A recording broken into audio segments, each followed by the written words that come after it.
Welcome to Sweet Life Beat Life. We hope this video helps. In this video, I will explain how to dry flowers with silica beads. This method preserves their natural beauty and color for a long time.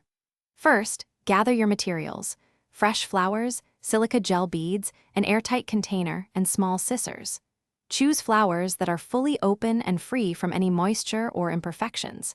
Make sure your container is large enough to comfortably fit your chosen blooms. Now, let's prepare your beautiful flowers for drying. Carefully trim the stems to approximately 1 inch or about 2½ centimeters in length. This helps them fit better in the container. Next, remove any excess leaves from the stems. These can hold moisture and hinder the drying process. If you have very large flowers, you might want to cut them into smaller, more manageable sections. With your flowers prepared, it's time to arrange them in the silica gel.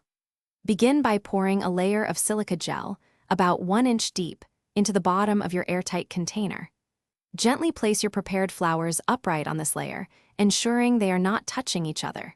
Then, carefully pour more silica gel over the flowers, making sure every part of each bloom is completely covered by the beads. Finally, it's time for the drying process and removal. Seal your container tightly and store it in a cool, dry place away from direct sunlight. The drying time typically ranges from 3 to 7 days. After about 3 days, you can gently check a small flower to see if it feels dry and crisp. Once completely dry, carefully remove your beautiful preserved flowers and gently brush off any lingering silica beads. Thanks for watching. Consider subscribing if we helped you.